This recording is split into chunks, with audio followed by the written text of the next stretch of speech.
사랑하고 축복합니다. 우리 앞뒤 좌우 옆에 있는 성도님들과 인사하겠습니다. 하나님의 시간 안에 거하십시오.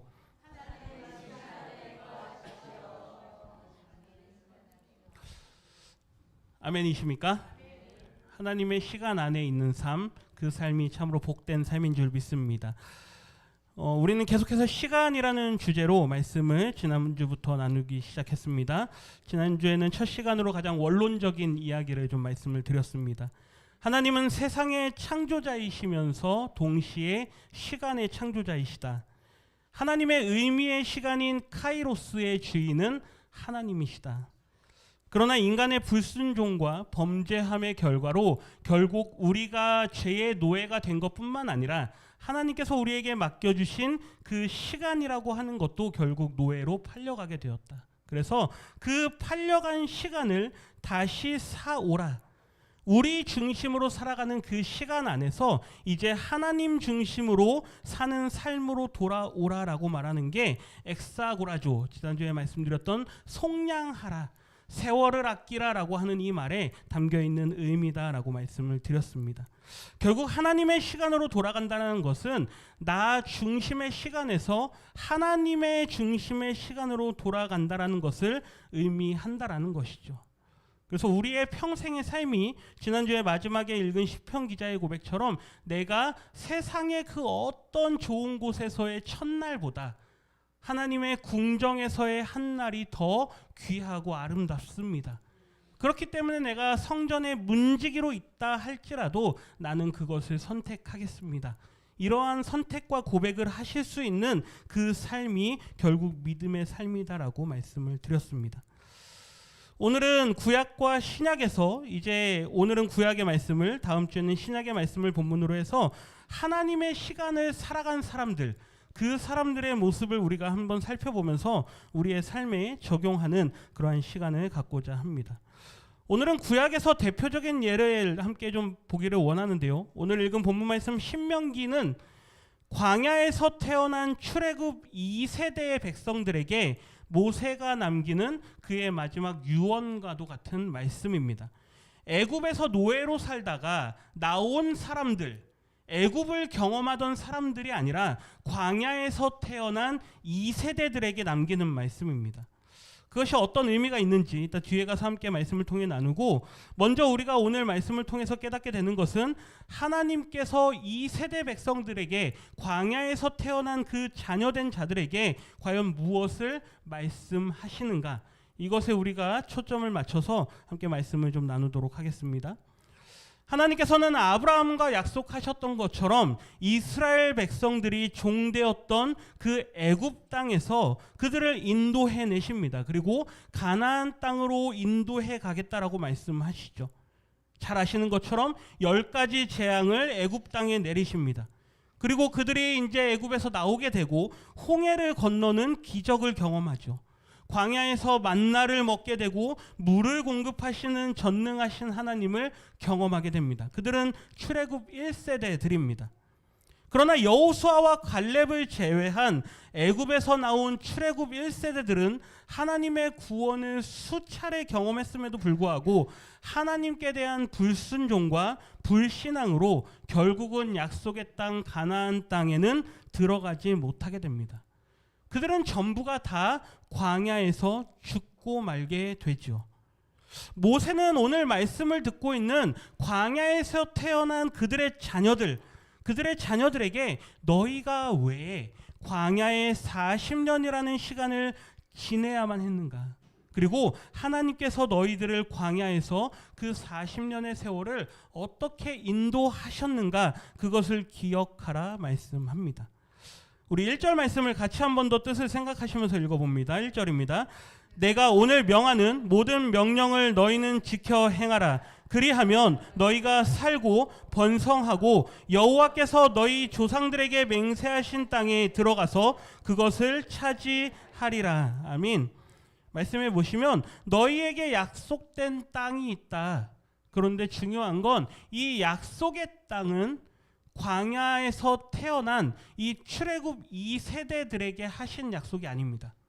누구에게 하셨습니까? 너희의 조상들에게. 그러니까 이 광야에서 태어난 2세대 자녀들은 너희들을 내가 가나안 땅으로 인도하겠다, 이 말씀을 하나님께로부터 직접 듣지 못했다라는 이야기이죠. 누가 들었습니까? 부모들이 들었습니다. 모세를 통해서. 그들의 애굽에서 노예로 살고 있을 때 하나님께서 모세를 부르십니다. 내 백성을 내가 인도할 것이다. 모세가 그럽니다. 제가 뭐이기에, 제가 무슨 사람이기에 그들에게 가서 이러한 말들을 전할 수 있겠습니까? 내가 너를 보낸다. 너는 가서 내가 전하는 말을 이스라엘 백성들에게 전하라. 하나님께서 모세를 사용하셔서 하나님께서 아브라함과 맺으신 그 약속에 대한 이야기를 전하시고 이제 그들을 애굽에서 나오게 하시죠. 그러나 오늘 말씀을 듣고 있는 이 2세대 자녀들은 그 말씀을 직접 들은 적이 없습니다. 애굽에서 노예로 살아가던 부모들에게 하신 약속이죠. 우리 출애굽기 3장 17절 말씀 같이 읽어보겠습니다.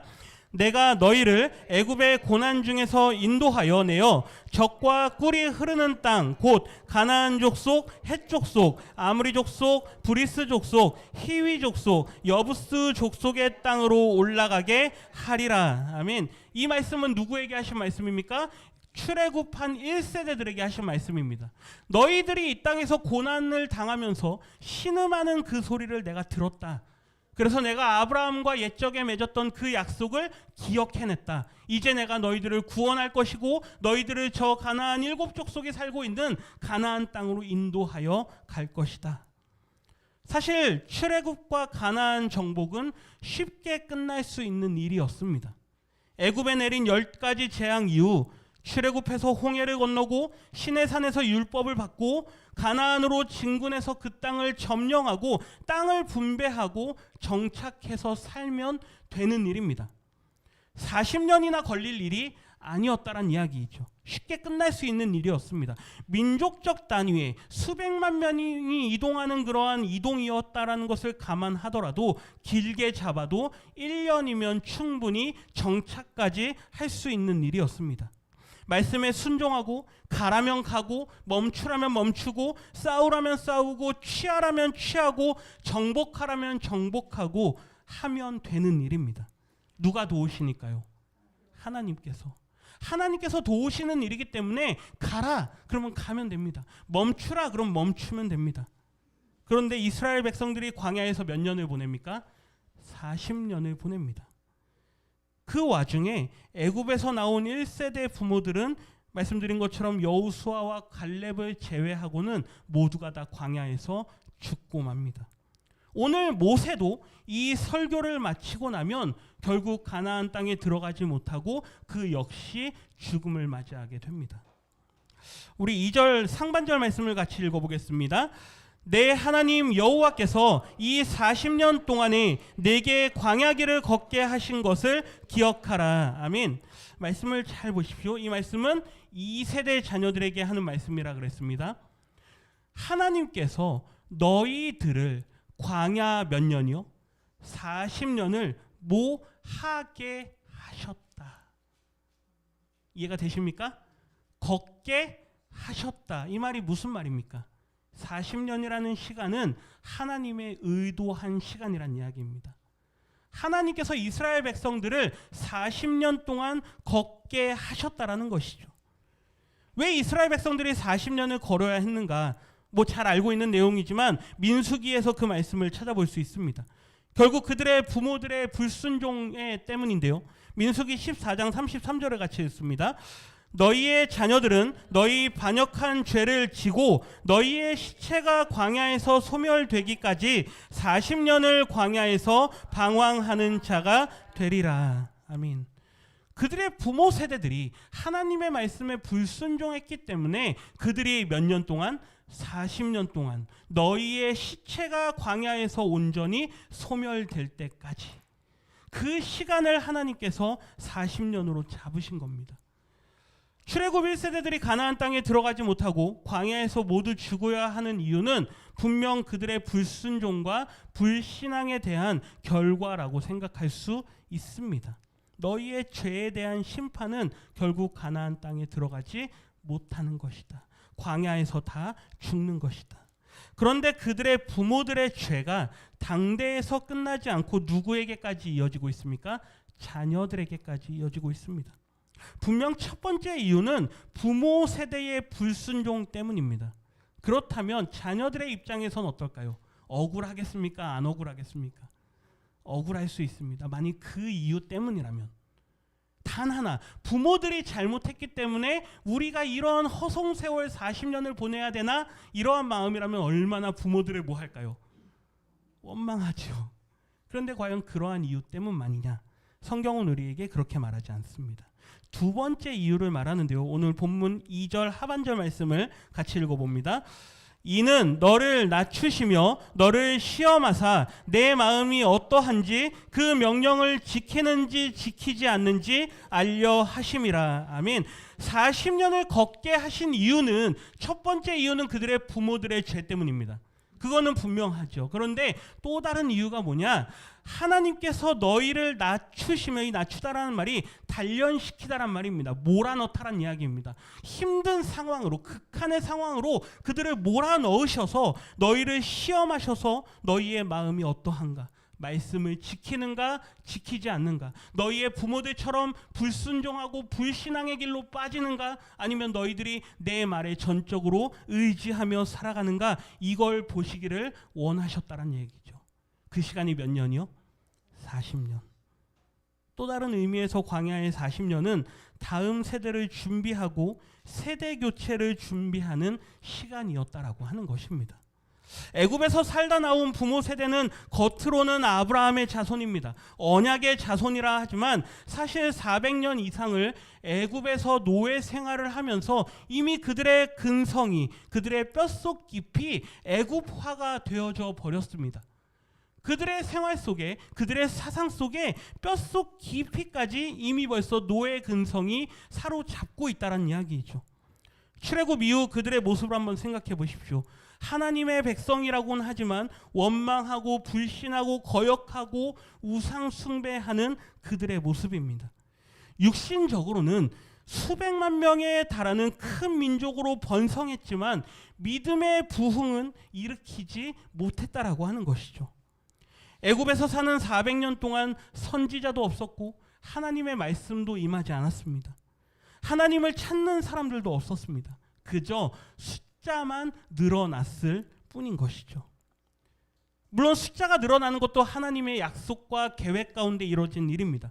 그러니 1세대들, 그 광야 출애굽한 그 1세대들에게는 그 어떤 믿음의 행위나 믿음의 고백을 찾아볼 수가 없었다라는 게 성경이 우리에게 말씀하고 있는 것이라는 것입니다.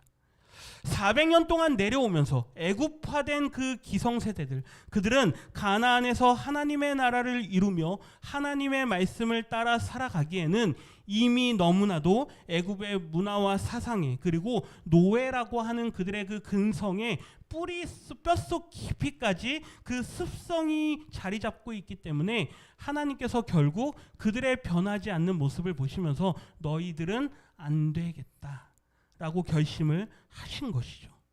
그들의 모습을 단적으로 보여주는 말씀을 몇 군데에서 살펴볼 수 있습니다. 우리 말씀들을 좀 같이 한번 읽어보겠습니다. 출애굽기 14장 11절과 12절을 읽겠습니다. 그들이 또 모세에게 이르되 애굽에 매장지가 없어서 당신이 우리를 이끌어내어 이 광야에서 죽게 하느냐? 어찌하여 당신이 우리를 애굽에서 이끌어내어 우리에게 이같이 하느냐? 우리가 애굽에서 당신에게 이른 말이 이것이 아니냐? 이르기를 우리를 내버려 두라. 우리가 애굽 사람을 섬길 것이라 하지 아니하더냐? 아멘. 11절 다시 보십시오. 애굽에 매장지가 없어서 당신이 우리를 이끌어내었느냐? 이 광야에서 죽게 하였느냐? 홍해를 앞에 둔 상황입니다. 뒤에는 애굽의 이집트의 군사들이 쫓아오고 있고 앞에는 홍해가 가로막혀 있습니다. 앞뒤가 다 가로막혀 있는 이 상황 가운데 이제 우리는 죽을 수밖에 없구나라는 마음이 그들 가운데 찾아옵니다. 그들의 빨간 글씨만 한번 보십시오. 어떤 단어들이 계속 반복됩니까? 우리입니다.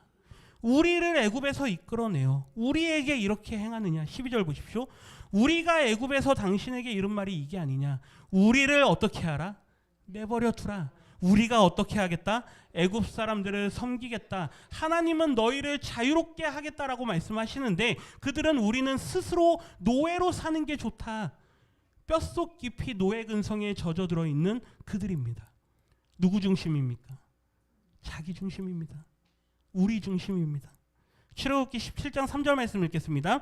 거기서 백성이 목이 말라 물을 찾음에 그들이 모세에게 대하여 원망하여 이르되 당신이 어찌하여 우리를 애굽에서 인도하여 내어서 우리와 우리 자녀와 우리 가축이 목말라 죽게 하느냐. 물이 없어서 그들이 원망하던 그 당시에 하던 말입니다. 우리를 애굽에서 인도해 내어서 우리와 우리 자녀와 뭐까지 생각합니까? 우리의 가축까지, 우리 기르는 강아지까지도 얼마나 소중한 우리 강아지입니까? 그렇죠? 가축까지도 어떻게 하느냐? 목말라 죽게 하느냐. 출애굽기 32장 1절 말씀 읽어봅니다. 백성이 모세가 산에서 내려오니 더딤을 보고 모여 백성이 아론에게 이르러 말하되 일어나라 우리를 위하여 우리를 인도할 신을 만들라. 이 모세 곧 우리를 애굽 땅에서 인도하여 낸 사람은 어찌 되었는지 알지 못함이니라. 모세가 율법을 받으러 시내산에 올라갑니다. 그가 내려오는 게 점점 더뎌집니다. 시간이 지나도 내려오지 않습니다. 사람들의 마음에 모세가 죽었나 보다. 그러니 우리를 위하여 우리를 인도할 우리의 신을 뭐하라? 만들어 내라. 금송아지 사건이 벌어지고 마는 것이죠. 이 사건들이 반복될 때마다 계속해서 하나님의 심판을 받아서 많은 사람들이 죽어나갑니다. 민수기 21장 5절 말씀 읽어봅니다. 백성이 하나님과 모세를 향하여 원망하되 어찌하여 우리를 애굽에서 인도해 내어 이 광야에서 죽게 하는가. 이곳에는 먹을 것도 없고 물도 없도다. 우리 마음이 이 하찮은 음식을 싫어하노라 하매. 우리를 애굽에서 인도해 내어 우리의 마음이 이 하찮은 음식, 이게 뭡니까? 만나입니다.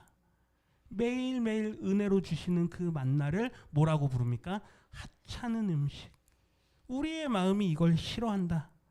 애굽에서 나온 출애굽 1세대들은 조금만 어려운 일을 만나면 언제나 하나님을 불신하고 원망합니다. 여러 번 기회를 주시지만 도저히 나라고 하는 그 자기 중심적인 생각의 틀에서 벗어나지 못하는 거죠. 이들에 대한 하나님의 마음을 시편 기자가 95편에서 기록으로 남깁니다. 우리 8절부터 11절까지 말씀 같이 읽어보겠습니다. 너희는 무리바에서와 같이 또 광야의 마사에서 지냈던 날과 같이 너희 마음을 완악하게 하지 말지어다. 그때에 너희 조상들이 내가 행한 일을 보고서도 나를 시험하고 조사하였도다. 내가 40년 동안 그 세대로 말미암아 근심하여 이르기를 그들은 마음이 미혹된 백성이라 내 길을 알지 못한다 하였도다. 그러므로 내가 노하여 맹세하기를 그들은 내 안식에 들어오지 못하리라 하였도다. 하나님의 마음입니다. 8절 다시 보십시오. 너희는 무리바에서 물이 없어서 원망했던 그들, 마사에서 지냈던 것처럼 마음을 완악하게 하지 마라. 마음이 완악하다라는 건 자기 중심으로 그 생각이 꽉 들어차 있다는 이야기입니다. 내가 지금 불편해, 내가 지금 힘들어, 내가 지금 목말라 죽겠어, 배고파 죽겠어. 우리가 애굽에 있을 땐 먹을 게 많았는데, 고기도 먹었는데, 이렇게 원망하는 그들의 마음을 하나님께서 완악하다라고 말씀합니다. 10절 말씀 보십시오. 하나님께서 마음에 40년 동안 뭐 하십니까? 근심하십니다. 그들은 마음이 미혹된 백성이라 내 길을 알지 못한다. 광야는 하나님을 따라가는 길입니다. 하나님께서 인도하는 그 길을 그들은 미혹되어 있기 때문에 알지 못한다. 늘 따라는 오지만 뭐 하면서 따라갑니까? 원망하고 불평하면서 따라갑니다. 하나님의 답답한 마음을 말씀하시는 거죠. 결국 그들은 내 안식에 들어오지 못하리라. 안식이 뭡니까? 샬롬입니다. 가나안에 가면 그 땅을 하나님께서 평화의 나라로 인도하실 것입니다. 영원한 하나님의 나라, 그 땅에서 샬롬을 이루시고 하나님의 나라를 안식을 누리게 하실 것인데 그곳에 들어가지 못하게 될 것이다. 그런데 그 1세대 중에서 오직 여호수아와 갈렙만은 달랐다라고 성경은 말씀합니다.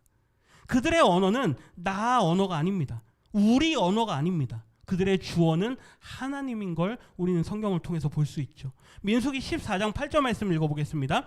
여호와께서 우리를 기뻐하시면 우리를 그 땅으로 인도하여 들이시고 그 땅을 우리에게 주시리라. 이는 과연 젖과 꿀이 흐르는 땅이니라. 아멘. 12사람의 정탐꾼을 각 지파에서 한 사람씩 불러 세웁니다. 너희들이 가서 정탐해봐라. 40일 동안. 그리고 그 40일 동안 보고 온 것을 보고해라. 10사람이 어떻게 합니까? 부정적으로 이야기합니다. 그곳에 있는 사람들은 기골이 장대합니다. 우리는 스스로 보기에도 뭐 같습니다? 메뚜기 같습니다. 우리는 그들의 먹이입니다. 그곳에 가면 우리는 다 뭐 할 겁니다? 죽을 겁니다. 온 백성들이 그들의 말을 듣고 마음이 녹아내립니다.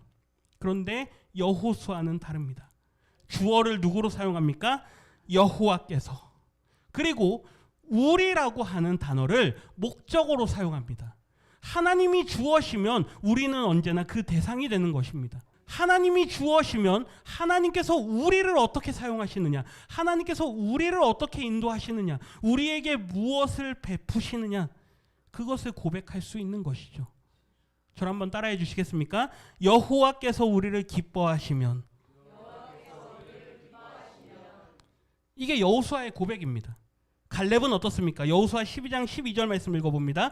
그날에 여호와께서 말씀하신 이 산지를 지금 내게 주소서. 당신도 그날에 들으셨거니와 그곳에는 아낙 사람이 있고 그 성읍들은 크고 견고할지라도 여호와께서 나와 함께 하시면 내가 여호와께서 말씀하신 대로 그들을 쫓아내리이다 하니. 아멘. 여호와께서 나와 함께 하시면. 주어가 누구입니까? 하나님입니다. 14절 말씀 같이 했습니다. 헤브론이 그니스 사람 여분네의 아들 갈렙의 기업이 되어 오늘까지 이르렀으니 이는 그가 이스라엘의 하나님 여호와를 온전히 쫓았음이라. 아멘. 결국 갈렙은 헤브론을 점령합니다. 그리고 그 땅을 차지하고 오늘날까지 그들의 기업이 됩니다. 그 이유가 뭡니까? 온전히 누구를 따랐기 때문에? 하나님을 따랐기 때문에.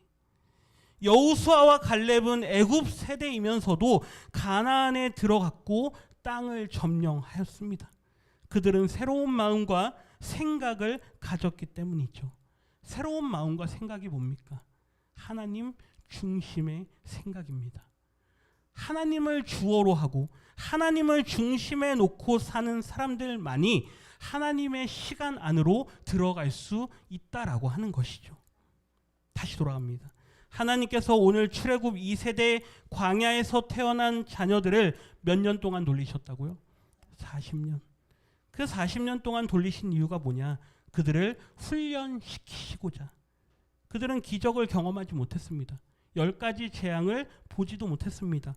홍해가 갈라지는 그 장관을 보지도 못했습니다. 그저 그들은 이야기로만 들어왔을 뿐이죠. 나면서부터 그들은 떠돌이 생활을 해야 했습니다. 나면서부터 구름 기둥과 불 기둥을 의지하며 살아야 했습니다.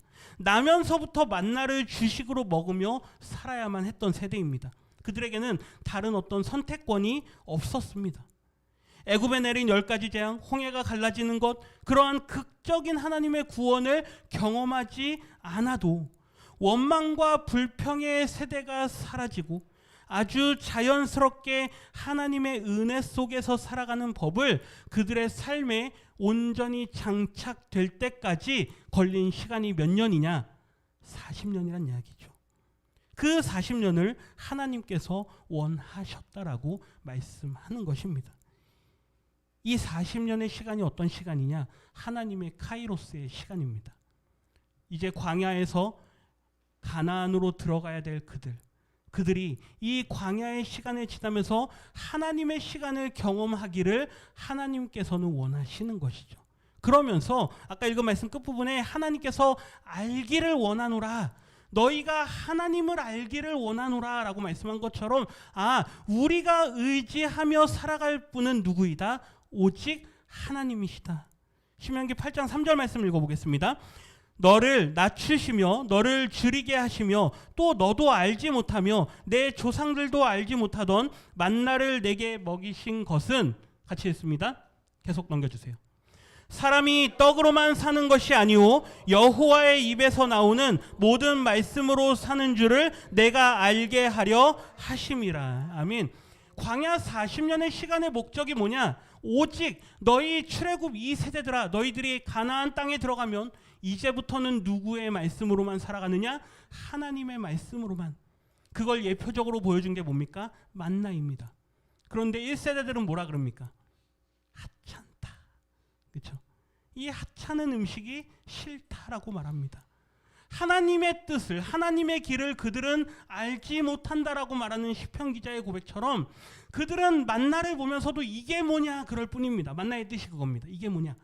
이게 뭐냐 그럴 뿐입니다. 그런데 하나님께서 원하시는 건 이게 곧 우리가 사는 길이다. 너희들이 그걸 고백하기를 원한다. 매일매일의 삶 속에 주시는 그 말씀을 따라 가라면 가고 멈추라면 멈추고 전쟁하라면 전쟁하고 승리하라면 승리하는 그 법을 하나님의 시간 안에서 배우라. 하나님의 시간 안에서는 줄이는 법도 배워야 될 줄 믿습니다. 뭐 하시라고요? 다시요. 하나님의 시간 안에서는 줄이는 법도 배우셔야 될 줄 믿습니다. 굶주리는 법도 배우셔야 될 줄 믿습니다. 고난도 배우셔야 됩니다.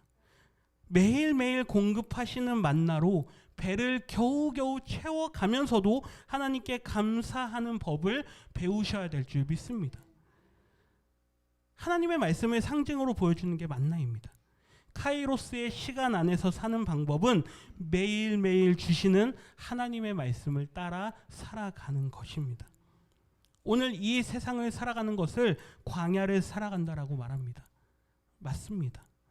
하나님께서는 이제 우리를 영원한 하나님의 나라로 인도하시기 위해 영원이라는 하나님의 시간으로 우리를 인도해 가시기 위해 이 땅에 살아가면서 영원하신 하나님의 시간을 살아가는 방법을 배우기를 원하고 계신다라는 것이죠.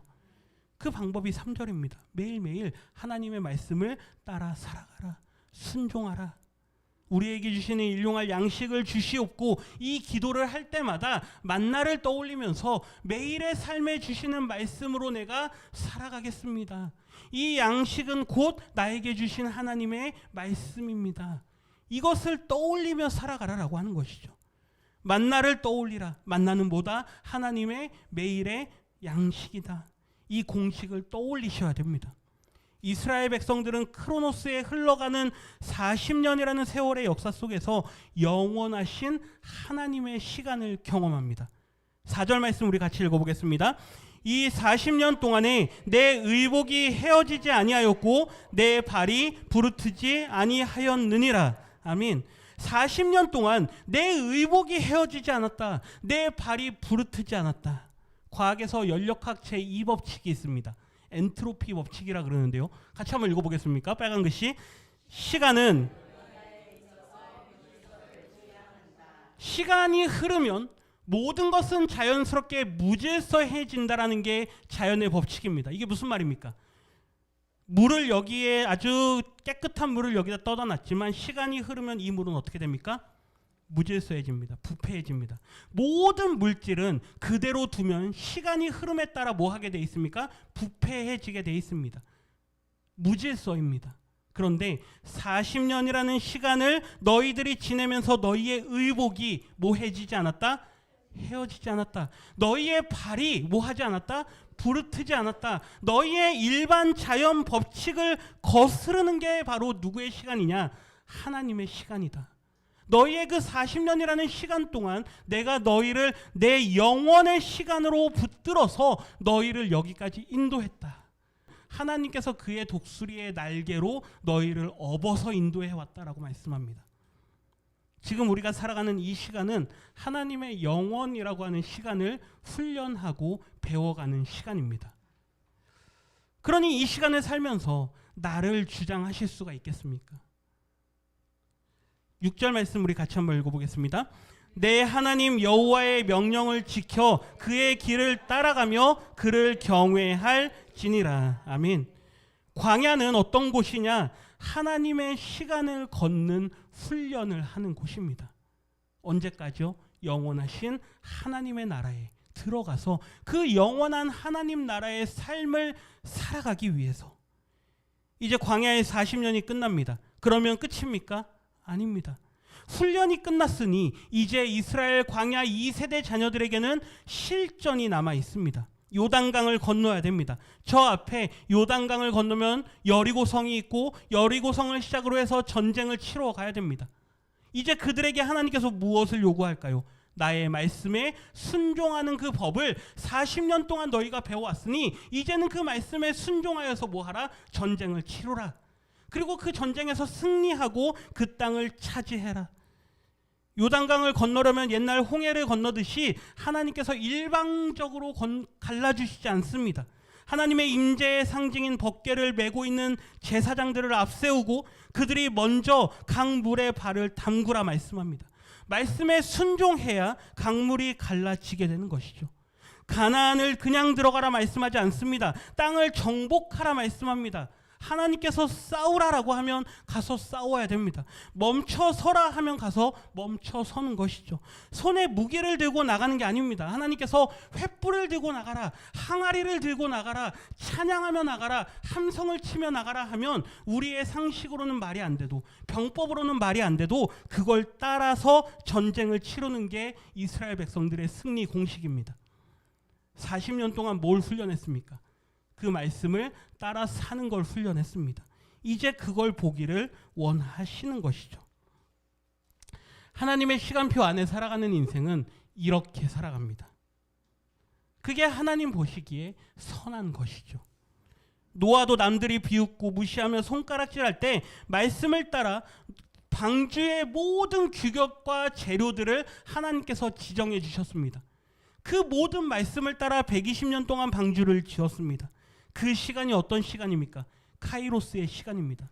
세상 사람들 보기에는 손가락질하는 크로노스의 허송세월하는 시간 같지만 의미의 시간, 하나님의 말씀이 붙드는 시간이 노아가 방주를 만드는 시간이었습니다.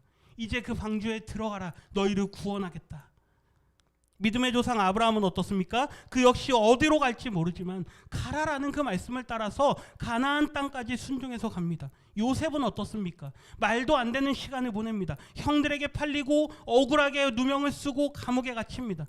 그럼에도 형제들을 만났을 때 나를 이곳에 팔았다고 해서 근심하지 마십시오. 하나님께서 우리의 생명을 구하시려고 나보다 먼저, 당신들보다 먼저 나를 보내신 것입니다. 그는 그 억울한 크로노스의 세월을 카이로스의 시간으로 채웠습니다. 누가 함께 하신다? 하나님께서 함께 하십니다. 창세기 곳곳에 요셉과 하나님이 함께 하시니 그가 얼마나 은혜를 받았습니까?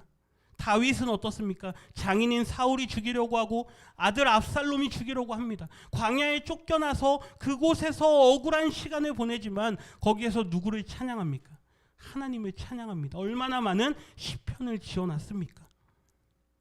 다니엘은 어떻습니까? 바벨론의 70년이라는 세월을 포로로 끌려가 살아야 됩니다. 자유가 빼앗긴 상황입니다. 그러나 그곳에서도 카이로스의 하나님의 영원하신 시간을 경험합니다. 사자굴에 들어가도 뜨거운 풀무불에 들어가도 그들의 몸이 해함을 당하지 않는 것을 경험하죠. 누가 함께 하시기 때문에? 하나님께서 함께 하시기 때문에. 오늘 우리는 광야를 걸어갑니다. 이 광야라는 곳이 눈에 보기에는 힘들고 어렵고 끝이 없어 보입니다.